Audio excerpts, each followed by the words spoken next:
마가복음 53절 맞습니다. 예수께서 그들에게 말씀하셨습니다. 신랑이 함께 있는데 신부집 아들들이 금식할 수 없지 않느냐. 당연히 신랑은 예수님이시죠. 신부집 아들들, 신부집에 있는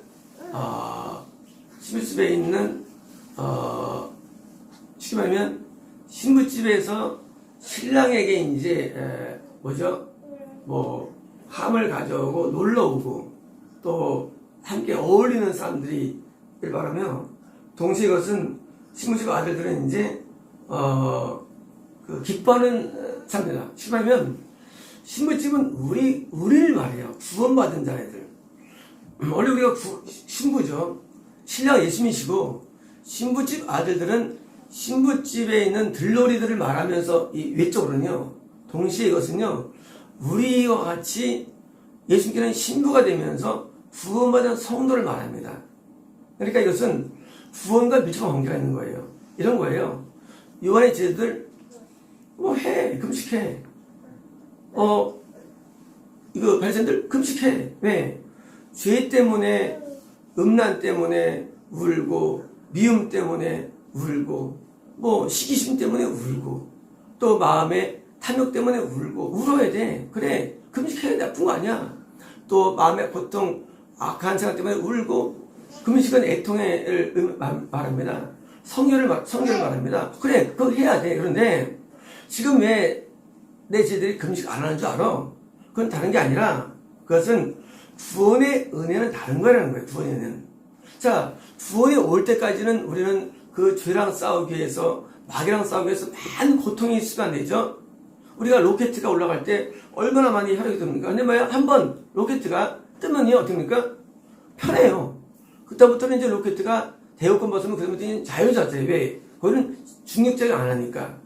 뭐냐면, 그래, 너희들 그렇게 하는 거 말리지 않아. 하지만 비난하지 마, 내 제자들을. 왜냐면 신랑이 함께 있었던 신부집 아들들은 금식하지 않아. 자신들과 함께 신랑이 있는 동안 그들은 금식할 수 없다. 뭡니까? 이 금식은 실제로 금식은 말란 얘기는 아니에요. 구원받은 금식하지 않습니까? 아니, 금식할 수 있어요. 죄 아니냐? 죄도 질 수 있어요. 구원받아도. 하지만 많은 죄의 힘에서는 벗어난다는 얘기예요. 죄의 힘에서. 구원받기 전에도 의로운 부분이 있죠. 하지만 그 죄를 이기기 위해서 많은 고통이 수반되죠. 금식하고 밥도 대충 먹고. 왜? 밥이 중요합니까? 밥도 음식 먹고 울면서 회개합니다. 하지만 구원에 들어간 다음부터는 역시 죄가 있지만 그렇게 죄라는 힘이 너무 강해가지고 나를 얽어매지 않으니까, 마귀가 너무 세게 역사했지만 그때 마귀가 이제 좀 떨어지니까, 마귀가 그렇잖아요. 맹수가 그때 없습니까? 그때 싸우느라고 온 기승인데 맹수가 좀 머리 떨어졌어. 그러니까 그때는 좀 자유하니까 뭐예요? 그때는 그렇게 금식할 말이 안 된다는 얘기일 때는요, 할 수 있죠. 하지만 금식 안 해도 된다는 얘기 왜 되느냐?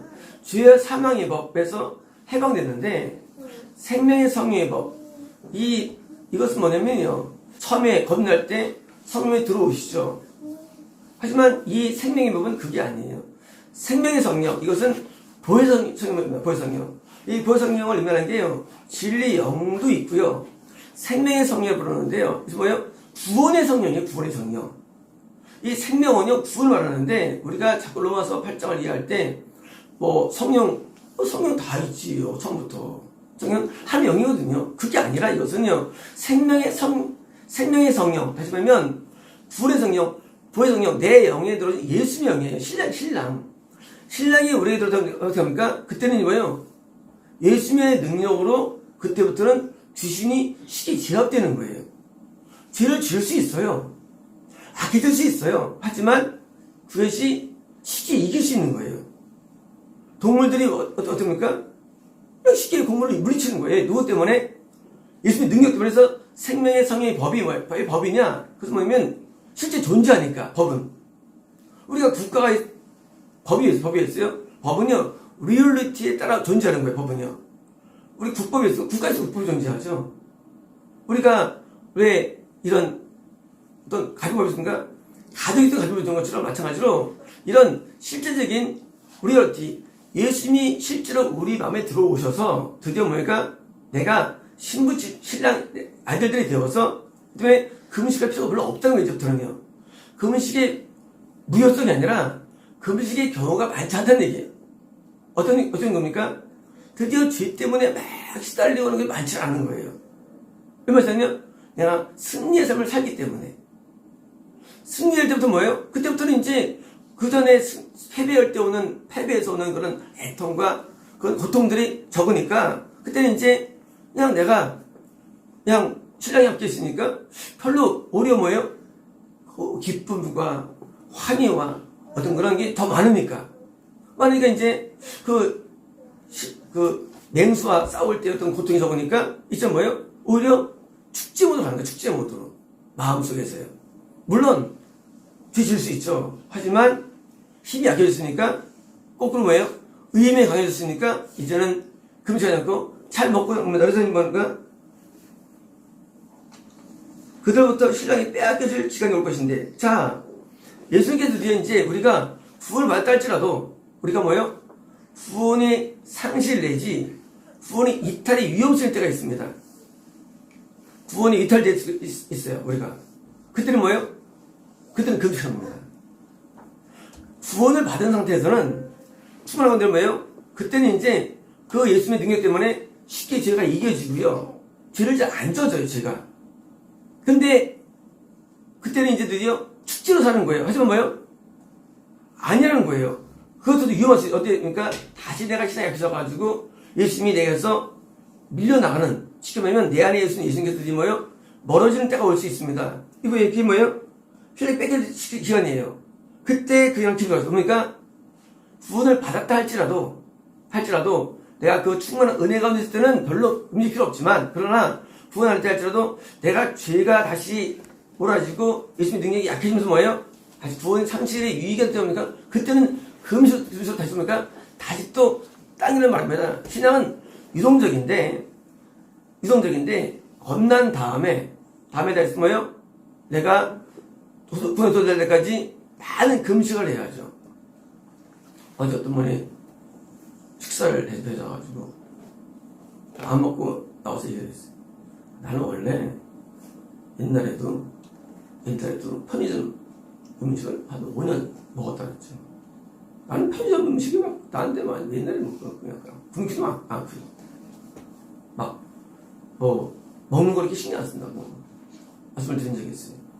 내가 금식할 때는 내 죄 때문에 먹는 걸 이렇게 신경 안 써요. 내가 먹는 게 문제야. 내가 죄가 문제지. 맨날 올라오는 게 맨날 더러우며 악하게 올라오는데 하고 싸우느라고 이렇게 막 신경 안 쓰는 거예요. 부분에 대해서. 그때는 이제 모든 모두가 뭐예요? 어디 애통이에요. 어디 애통이고 내한테 올라오는 모든 더러운 것들 때문에 고통스러워서요. 그러다가 이제 많은 교회에 가서 구원을 받게 됩니다. 그러면 이제 뭐예요? 이게 많이 감소되는 거예요. 죄가 많이 감소가 돼요. 이게 이 내면에서 올라오는 게 많지 않아요. 있다 할지라도. 그러니까 뭐예요? 그때는 이제 기쁨의 축제 모드로 가는 거예요. 그러면 기적하야 되냐? 그건 아니에요. 내 내숭에 드디어 내한테 이탈될 수가 있어요. 그래서 그때는 뭐예요? 그때는 금식이 되는 거예요. 다시 또 뭐예요? 다시 애통 모드로 가야 되는 거예요. 특히 말하면 구원받아도 애통 물론 합니다. 회개합니다. 하지만 금식하는 이런 외적인 어떤 아주 맹렬한 싸움은 없는 거예요. 그때는요. 그죠? 원래 금식 목적은 사실은 애통 때문이거든요. 목적이. 아무는 이유가 그냥 감는 게 아니고 애통 때문이에요. 그 강한 애통으로 많은 세월을 보내는데 그런 세월은 이제 지나간 거예요. 그렇지만 다시 또 시대에 약해져가지고 예수님이 멀어져가지고 내가 죄에 묻을 것 같다. 그때는 다시 뭐랄까 모두가 바뀌게 되는 거예요. 어떤 모드로? 금식 모드로 바뀌어가지고 다시 또 내 안에 죄와 싸우는 처절한 싸움을 또 해야 되는 것이에요. 그런데 중요한 것은 이렇게 열심히 금식하고 애쓸 때 충만한 은혜 가운데 있고 잘 먹고 있을 그때를 우리는 오해하지 말라는 얘기예요. 이것은 또 동시에 또 오해하면 안 됩니다. 저들은 말이야, 세상에 애통도 이렇게 약해진 것 같고, 이렇게 금식도 별로 안 하고 말이야. 하면서 뭐예요? 하고, 오해하면 안 됩니다. 왜? 그때는 신랑이 함께이기 때문에, 죄가 잘 안 져지고요. 충만한 은혜가 넘치는 것입니다. 은혜가. 그때는 뭐예요? 그때는 주님과 함께 기쁨을 같이 나누고, 행복을 나누는 거예요. 그렇잖아요. 신랑이 옆에 있는데, 불행합니까? 안 불행해. 신랑이 옆에 있는데 신부가 울상입니까? 아니에요. 신랑 때문에 너무 기쁨이 넘치는 거예요. 물론 이 세상에서의 정상적인 상태도 말입니다. 일반적인 상태가 아니라 정상태. 일반적으로 신부가 신랑 있으면 기분이 좋죠. 우리가 사람이 언제 기분이 제일 좋아요? 기분이 언제 좋아요? 신랑과 신부가 하면서 기분이 제일 좋은 거예요. 이때가요. 과학적으로 증명했는데요. 남녀가 이렇게 친밀한 가운데 있을 때 호르몬이 나오는데 그 호르몬이 종류가 많죠. 그런데 다른 때 일반적인 성공하거나 뭘 얻거나 할 때 나오는 호르몬 수치보다 사랑하는 신부가 함께 있을 때 오르는 수치는요, 이거는 몇 배가 많은 거예요.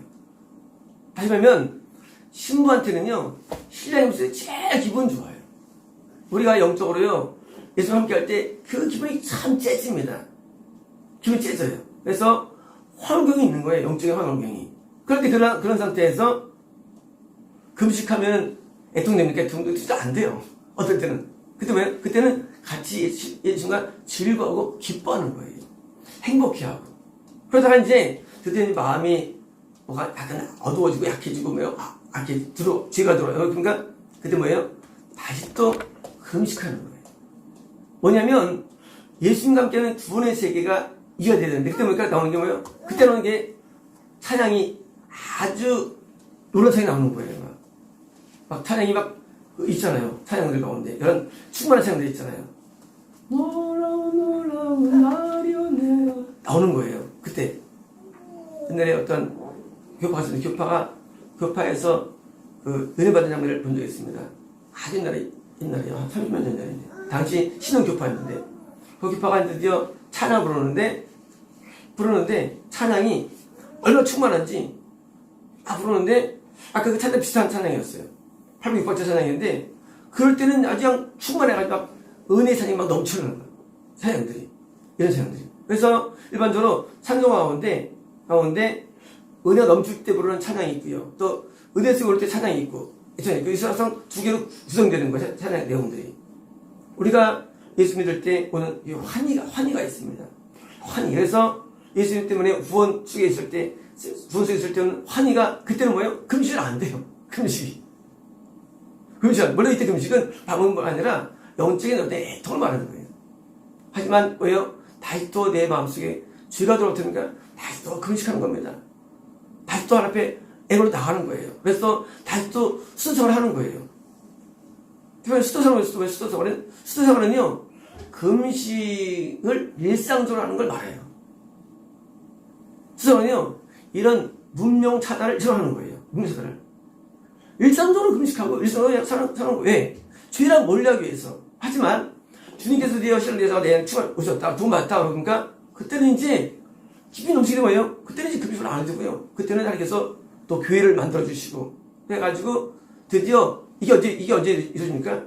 이게 사실, 사도행전 2장에 이루어집니다. 그때, 보성님이 들어오시면서, 구원했으니까 또 충만해가지고, 드디어 뭐예요? 두려움이 사라집니다. 염려가 사라집니다. 네, 이것보다, 것들이요, 맹세한 것들이 뭐예요? 그리고요, 걱정이 사라집니다. 그리고, 음란과 미움과 죄들이 사라져요. 어떻게, 그러다 보니까, 드디어 복음 전파라는 원론적으로 드러나는 거예요. 그래서 복음 전파가 이루어지는 거예요. 그렇잖아요. 막 죄 지을 때 복음 전파됩니까? 스스로 막 하나님 앞에 애통해야 되지. 근데 구원이 임해가지고 드디어 충만을 뜹니까? 그때는 이제 복음이 전파되면서 또 뭐예요? 마귀들이 시작돼가지고 병도 막 나쁘라는 거예요. 어둠이 쫓겨나가고 병도 안 걸리고 병은 나가고 어둠은 나가고 뭐예요? 그때 보면 뭐예요? 능력이 발휘되는 거예요. 그래가지고 이런 모드 그래서 뭐예요? 그래서 이제 이어지는 말씀이 이제 그런 게 나오는 거지. 그래서 이제 이 양면적인 신앙생활 하면 구원의 은혜 속에 들어갈 때까지의 신앙과 구원 이후 신앙은 전혀 다른 양상을 갖고 있어요. 이 두 양상을 지금 내일 비유때 나오는 거예요. 양상. 그래서 교회가 어떻게 탄생되는가 나옵니다. 교회가 탄생되는가? 교회는 어떻게 탄생되냐면 이렇게 구원의 은혜 가운데 들어갈 때 오는 현상과 구원 현상이 같이 양립이 어렵기 때문에 해서 구원받은 성도들의 모임이 그게 참교회 되는 것이고 구원에 이르도록 도와주는 게 뭐예요? 유사기독교가 되는 거예요. 그래서요. 원리적으로. 그래서 이것이 같이 함께 될 수 없는 거예요. 그래서 이것이 따로 있는 거예요. 참교회와 유사기독교가. 유사교회는요. 참교회 오기까지의 과정이에요. 과정. 왜냐면요. 이게 같이 할 수는 없어요. 은혜적으로. 한데 뭐예요? 둘 다 공존하는 거예요. 둘 다. 그래서 주님께서 오셔가지고 유대교에서 벗어났다. 그게 아니라 유대교에서 유사기독교 기단이죠. 이런 거예요. 이건 항상 존재하는 진리는요. 그래서 유대교가 있었고 지금은 마찬가지예요. 지금도 항상 뭐예요? 지금도 지옥 가는 기독교가 있고 천가는 참교회 또 존재하는 거예요. 그러면 참교회 영원하냐? 그것도 아니에요. 참교회도 죄가 들면요. 이것도 유사교도 되는 거예요. 또요. 영원한 건 없어요. 단지 원리가 중요한데 원리가 구원에 있는 예수님 신랑에 있는 원리를 계속 되느냐 안 되느냐의 차이예요. 그래서 죄를 쉽게 이기느냐 쉽게 의로움을 유지하느냐 그리고 그런 것이 세팅되어 있느냐 그런 차이지 어디든지 어떤 사람도 고정은 없어요. 누구든지 완성은 없어요. 우리는 영적인 이런 도의 가운데 있는 겁니다. 그래서 이제 이런 두 상반된 것이 어떻게 존재하는 부분이 내게 나오는 거예요. 그래서 이제 예수님 나오시면 뭐예요? 새로운 세팅된 기독교가 여기서 갈라져 나온 것을 의미하고요. 이것은요, 나중에 요한복음 14시만 있지만은요, 이것은 나중에 그때 있으면 접니까? 그게 또 망했어요. 그래서 신교가 또 나와요. 망해가지고. 신교는 언제 합니까? 또 망해요. 뭐냐면요, 계속 우리는 천국 가는 길에서 지옥 가는 길에 있다가 이 양다리 갈림길에서 왔다 갔다 하면서 뭐예요? 거기서 적용되는데 우리가 천국에 인도하는 예수님이라는 실자가 나를 주장할 때만 통치를 받을 때만 뭐예요? 그때만 우리는 참 기독교가 되는 거예요. 그때만. 툭 떨면 그때는 다 유서가 되는 거예요. 그래서 이 상호관계를 읽어봅니다. 마치겠습니다.